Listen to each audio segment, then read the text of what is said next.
I'm still me. I might get a bit mixed up. Powerful words from the Dementia Together NI public information campaign.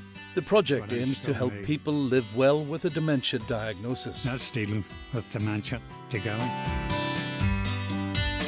Each health trust in Northern Ireland has a specialised team of professionals who provide invaluable support at the point of diagnosis and beyond.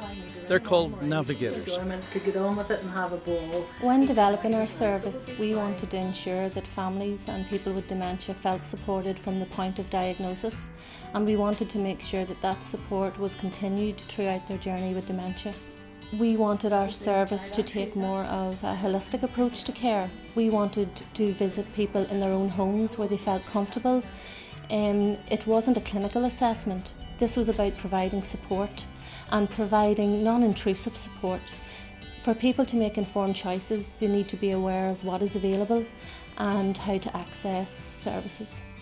The Learning and Development Framework is a structure which ensures all care provision is tailored to the individual's needs. At the minute I have vascular dementia, MS and fibromyalgia, and I've got children. 20,000 people in Northern Ireland live with dementia. Liz and I moved in here, because Liz developed Alzheimer's at 47. Across our health and social care provision, there is a requirement to identify additional needs that dementia diagnosis brings. And I know that you have expressed wish that you would like to specialise in working in the field of dementia care.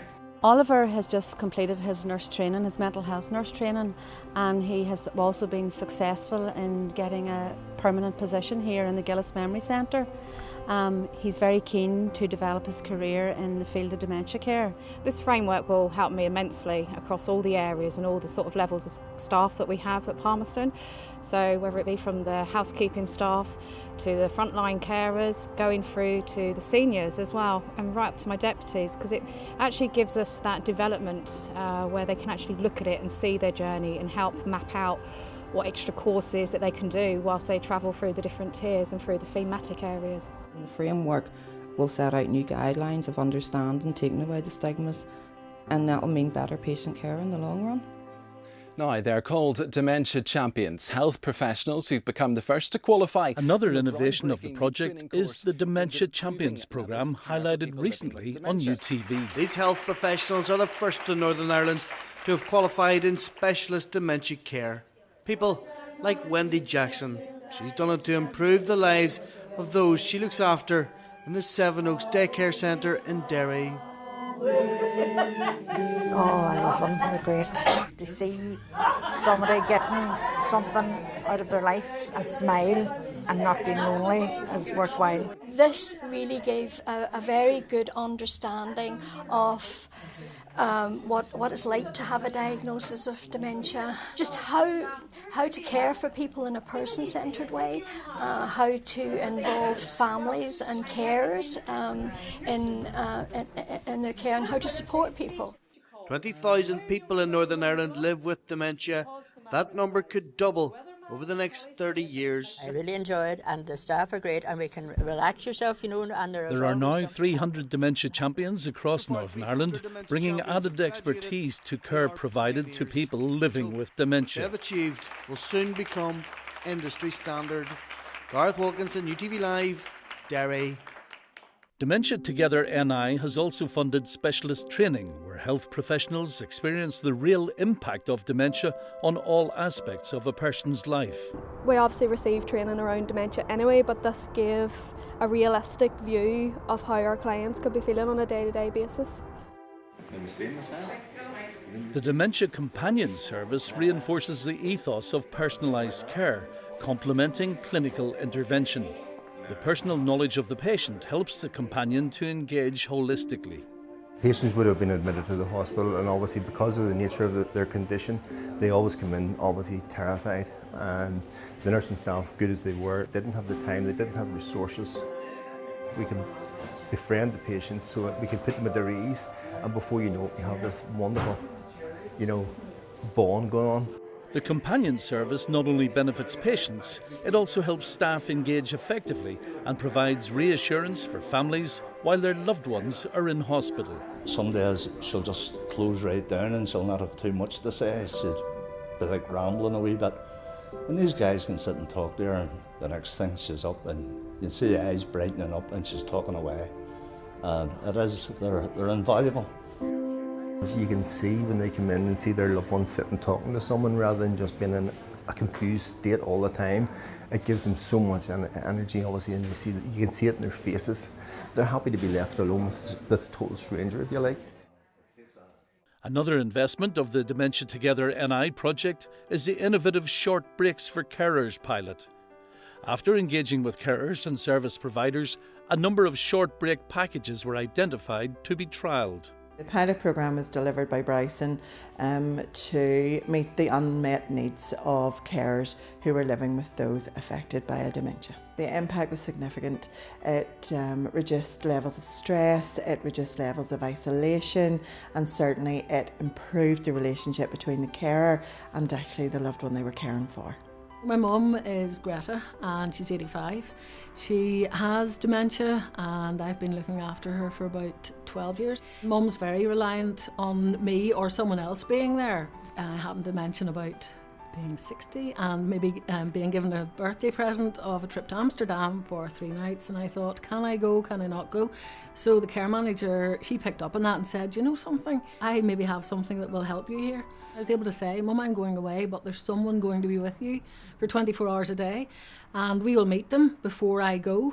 I can introduce you to them and they will do whatever you need and they will do whatever you want, because it's your house, you're going to be looked after in your own home. It was just invaluable.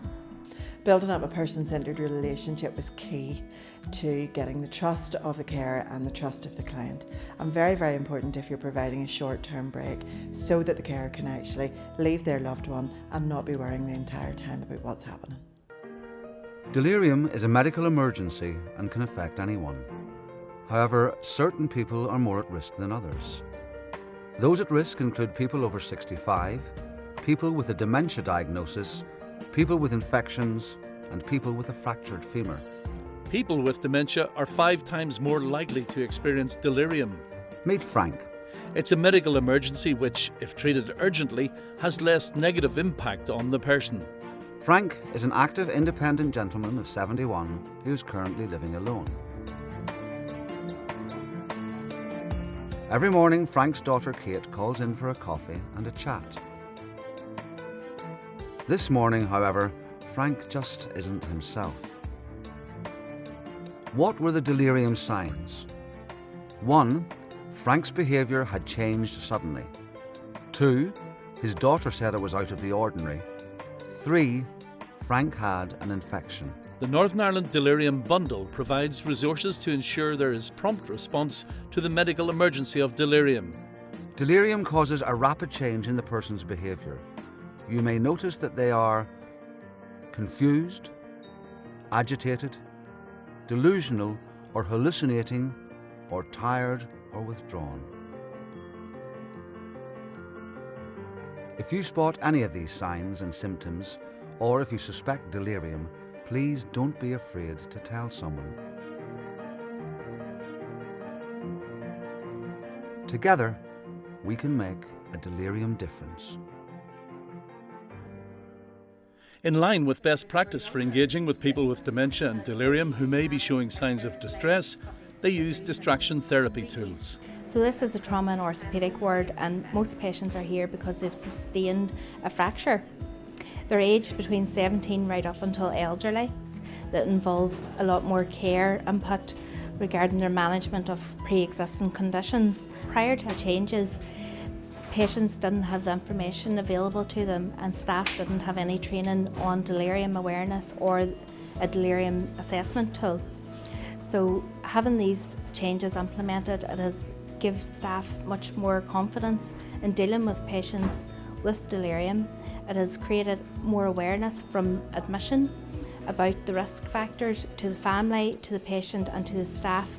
They act on any signs of confusion much quicker and try to find the underlying causes. This has a big impact on prompter treatment, and also it's much more pleasant experience for the patients and their family. We have invested in different distraction therapies, and they're to be personalised for each patient.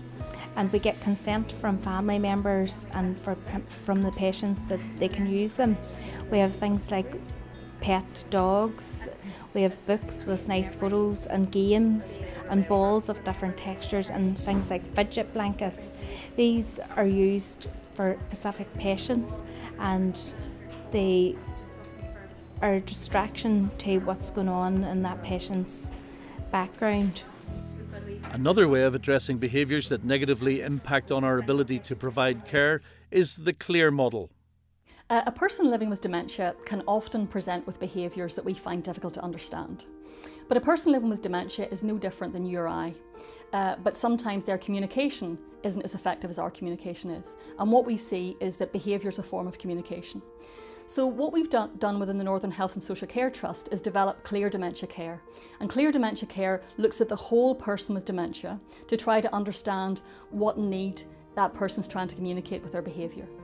And what we've done is we've developed a training programme that offers training to care home staff, and the care home staff then report that they're better able to understand behaviour and they're better able to understand the person with dementia and offer better quality care. So what that does is it improves the quality of life for the person living with dementia. Dementia Together NI then offered us funding to deliver Clear Dementia Care training to all of the other trusts in Northern Ireland. The Northern Ireland Social Care Council has launched an app with Dementia Together NI to assist staff involved in dementia-specific care. People who work in social care will encounter people with dementia and their families on a regular basis, and they will be providing care and support for them in a regular basis on a range of settings. It's important that they have the right skills, the right knowledge and the right competency to be able to respond effectively to their needs. The initial investment in the Dementia Together NI project has produced all of the expected outcomes, improving the lives of people living with dementia. We are delighted that we were able to support other resources identified along our journey. Well, Jean's friendship means a lot to me, because I know Jean's always there for me, you know, to listen to me whinging. Well, Evelyn has been a very good friend for a long number of years. When Evelyn told me, I suppose it would be a bit of a shock, but I thought, you're just the same person. I'm still their mammy. Still me.